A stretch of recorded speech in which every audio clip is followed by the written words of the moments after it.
Before we come to Prime Minister's questions, I would like to point out that the British Sign Language interpretation of proceedings is available to watch on Parliament Live TV. We now come to questions to the Prime Minister. John McNaught. Question number 1, please. Mr. Speaker, today marks the 16th anniversary of the 7/7 London bombings. We remember the 52 innocent people who lost their lives and those who were injured, and pay tribute to the city's emergency services for their heroic response.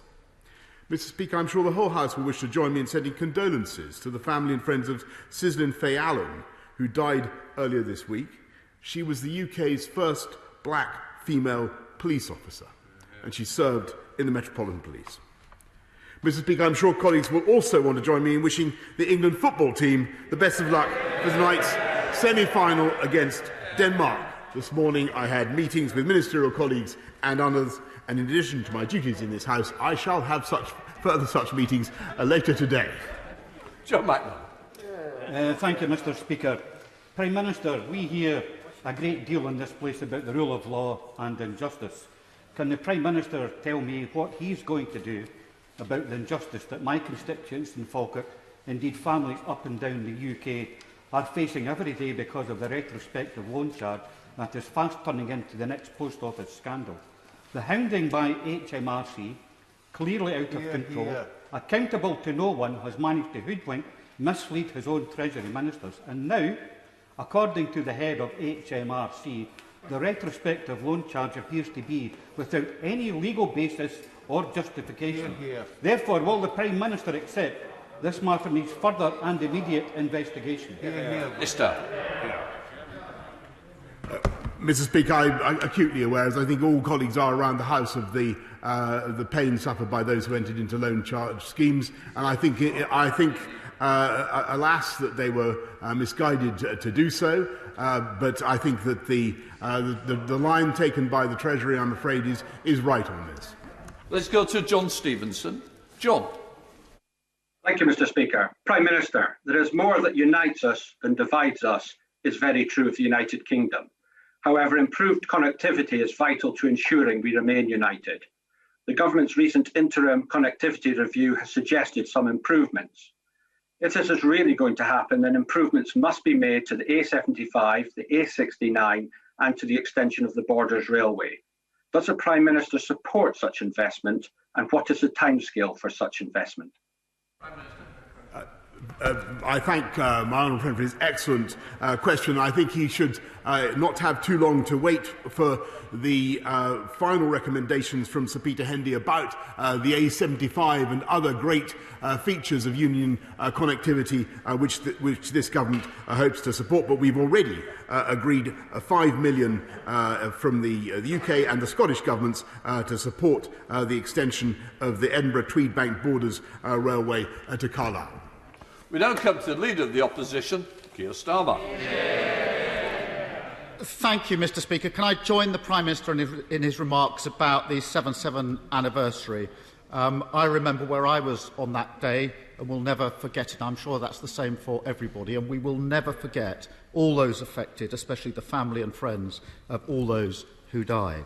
Can I join the Prime Minister in his comments about Faye Ellen as well, and also about football, and wish the very best of luck to the England football team this evening. I'm sure the whole country, with the possible exception of the Conservative MP for Ashfield, will be watching this evening and cheering England on.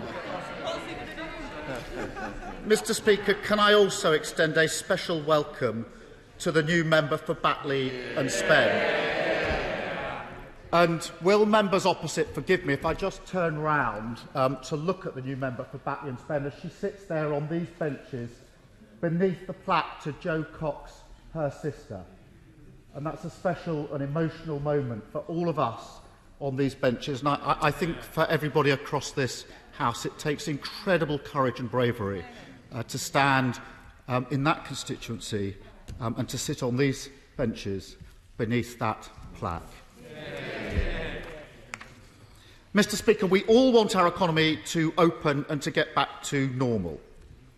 The question is whether we do it in a controlled way or a chaotic way. The Health Secretary told the House yesterday that under the government's plan, infections could go as high as 100,000 a day. Now, a number of key questions fall from that. First, if infections reach that level, 100,000 per day, what does the Prime Minister expect the number of hospitalisations, deaths, and the number of people with long COVID will be in that eventuality? Prime Minister.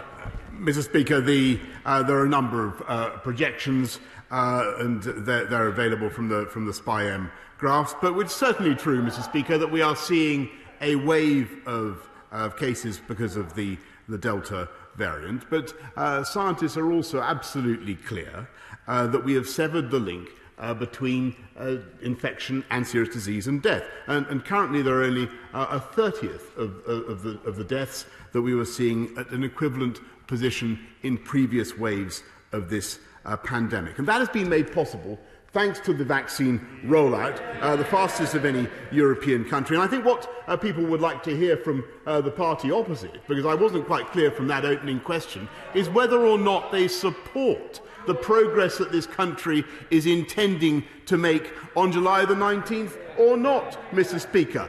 He says it's reckless to go ahead. Does that mean he's opposing it? Starmer. Mr. Speaker, we know that the link between infection rates and deaths has been weakened, but it hasn't been broken. And the Prime Minister must, and he certainly should know the answer to the question that I asked him. That he won't answer it here in the House hardly inspires confidence in his plan. Mr. Speaker, let's be clear why infection rates are so high.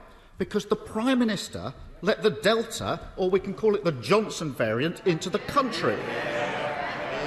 And let's be clear why the number of cases will surge so quickly, because he is taking all protections off in one go. That is reckless. The SAGE papers yesterday, Mr. Speaker, make clear that with high infection rates, there's a greater chance of new variants emerging, greater pressure on the NHS, more people will get long COVID, and test and trace will be less effective. Knowing all that, is the Prime Minister really comfortable with a plan that means 100,000 people catching this virus every day and everything that entails? Mr. Speaker, I really think we need to hear from what the Honourable Gentleman what he actually supports.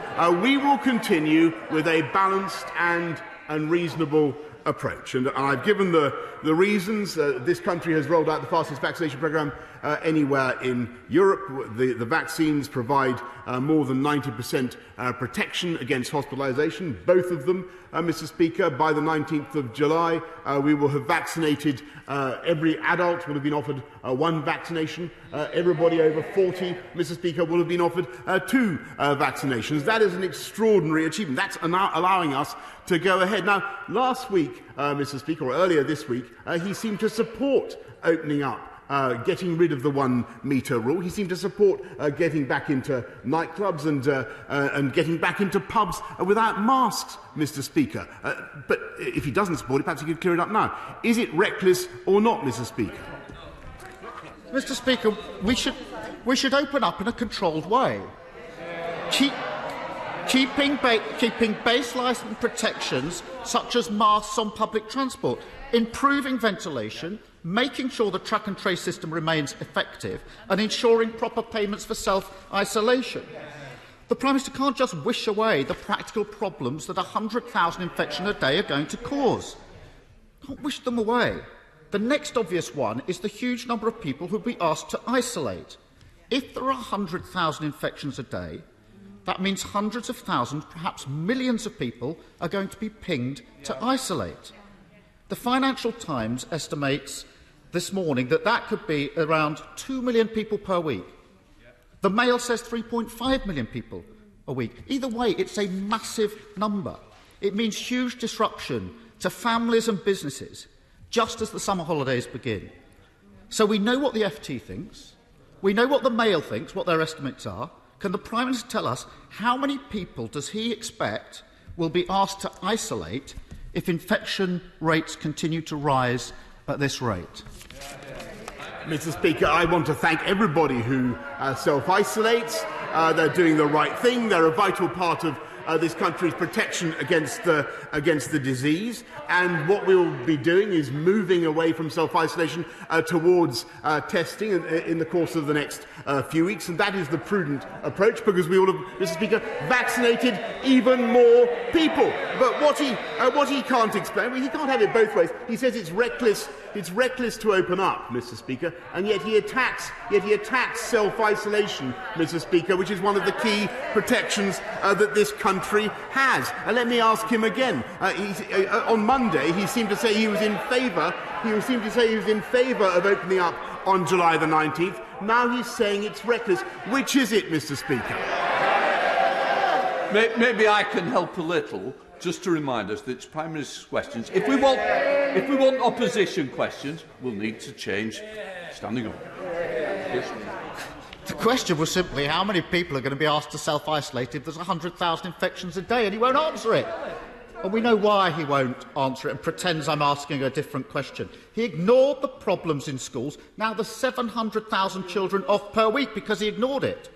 Now he's ignoring the next big problem that's heading down the track and going to affect millions of people who have to self-isolate.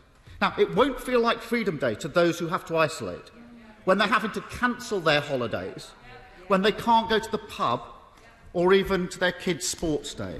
And it won't feel like Freedom Day, Prime Minister, to the businesses who are already warning of carnage because of the loss of staff and customers.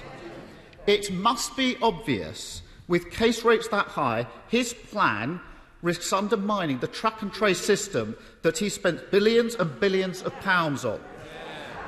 Prime Minister, there are already too many stories of people deleting the NHS app. He must have seen those stories, and they're doing it because they can see what is coming down the track.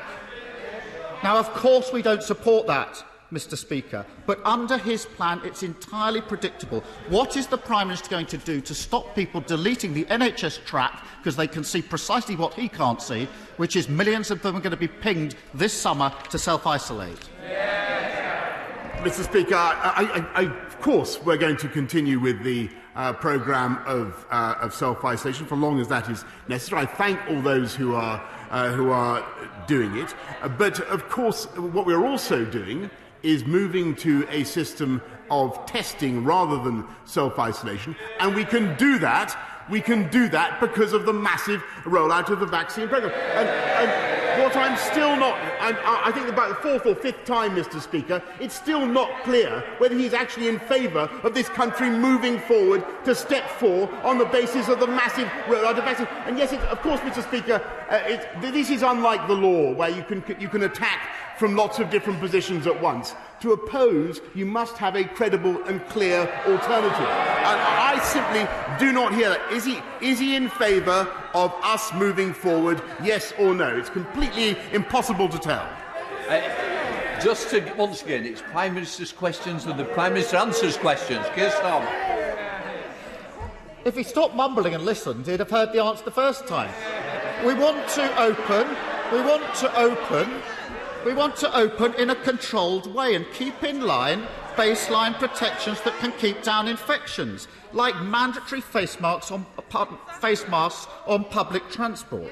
Now, we know that will protect people, reduce the speed of the virus and the spread of the virus, and it won't harm the economy. It's common sense. Why can't the Prime Minister see that? Prime Minister. Of course, Mr. Speaker, we can see that it's common sense for people in confined spaces to wear a face mask out of respect and courtesy to others, such as on the tube. But what we're doing, Mr. Speaker, is cautiously, prudently moving from legal diktat to allowing people to take personal responsibility for their actions. And that is the right way forward, Mr. Speaker. And I must say that if really that is the only difference between us, if he supports absolutely everything else, so opening pubs, opening nightclubs, getting rid of the 1 metre rule, getting people back to work, and it's all about whether the difference between making face masks mandatory or advisory on the tube. If that is the only difference between us, Mr. Speaker, then that is good news. But I'd like to hear him clarify that. Starmer. Mr. Speaker, he agrees it's common sense because it protects the public, but he won't make it mandatory. It's ridiculous. It's clear what this is all about. He's lost a health secretary, he's lost a by-election, and he's getting flack from his own MPs. So he's doing what he always does, crashing over to the other side of the aisle, chasing headlines and coming up with a plan that hasn't been thought through.